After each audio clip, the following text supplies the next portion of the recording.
Welcome to மனோவின் healthy சமையல். Summer special ice பார்த்துடலாமா?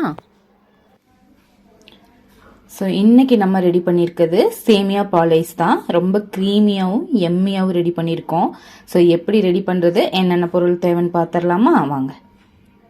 நான் இன்றைக்கி கொழுப்பு நீக்காத 1/2 லிட்டர் பால் எடுத்திருக்கேன். தண்ணி சேர்க்காமல் அது பால் காய வச்சு நம்ம எடுத்து வச்சுருக்கோம். இந்த பால் கொஞ்சம் சூடு ஆறட்டும்.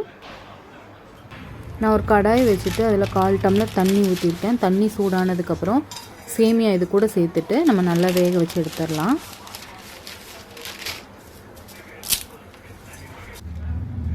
ஸோ நல்லா கிளறி விடுங்க. இப்போ சேமியா நல்லா வெந்துருச்சு. ஸ்டவ் ஆஃப் ஆக்கிட்டு ஒரு பாத்திரம் எடுத்துகிட்டு நான் ஃப்ரிட்ஜில் ஆல்ரெடி ஒரு 1/2 டம்ளர் தண்ணி வச்சுருக்கேன். அதை இது கூட சேர்த்துட்டு நம்ம வேக வச்சுருக்க சேமியா வந்துட்டு இது கூட சேர்த்து நம்ம வச்சிட்டோம்னா அது ஒன்றோட ஒன்று ஒட்டி பிடிக்காமல் இருக்கும். இதை ஒரு 10 நிமிஷம் நம்ம மாற்றி வச்சிடலாம். அதுக்கப்புறம் பார்த்திங்கன்னா நான் ஒரு மிக்ஸி ஜார் எடுத்துக்கிறேன். இந்த மிக்ஸி ஜாரில் நம்ம காய வச்சுருக்க பால் வந்துட்டு கொஞ்சமாக இது கூட சேர்த்துடலாம். அதுக்கப்புறம் உடச்ச கல்கண்டு வந்துட்டு நம்ம இது கூட சேர்க்குறோம் சுகருக்காக.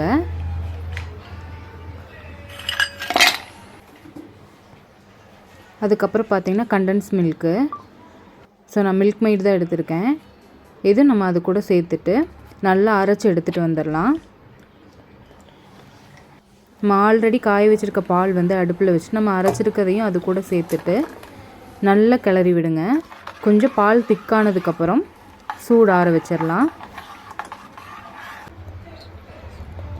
இப்போ நம்ம பால் நல்லா கொதித்து ஒரு கட்டி பதம் நமக்கு வந்துருச்சு. ஸோ இப்போ அடுப்பை ஆஃப் ஆக்கிட்டு இது சூடு ஆறுனதுக்கப்புறம் நம்ம ஐஸ் மோல்டு எடுத்துகிட்டு ஆல்ரெடி ரெடி பண்ணி வச்சுருக்க சேமியா வந்துட்டு நம்ம ஐஸ் மோல்டில் சேர்த்துடலாம். இதே மாதிரி எல்லா ஐஸ் மோல்ட்லேயும் சேர்த்துருங்க. பால் நல்லா சூடு ஆறிடுச்சு. இப்போ நம்ம இதை எல்லாத்துலேயும் சேர்த்துடலாம்.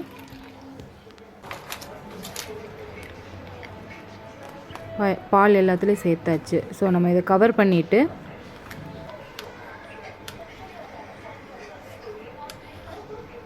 ஐஸ் குச்சி போட்டுட்டு 8 ஹவர்ஸ் வந்து நம்ம ஃப்ரீசர் 8 ஹவர்ஸ் ஆயாச்சு. இப்போ நம்ம வந்து ஐஸ் ஓப்பன் பண்ணி எடுத்துடலாம்.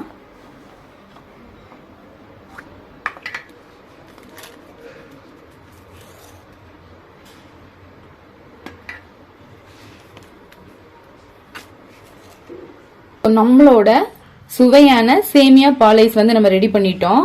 ரொம்ப க்ரீமியாக அழகாக வந்திருக்கு. ஸோ குட்டீஸுங்களுக்கு நீங்களும் ட்ரை பண்ணி கொடுங்க. இந்த சம்மருக்கு உங்கள் குட்டீஸ்க்கும் சம்மர் ஸ்பெஷலாக சேமியா பால் ஐஸ் வந்து ரெடி பண்ணி கொடுங்க. பாய் பாய்.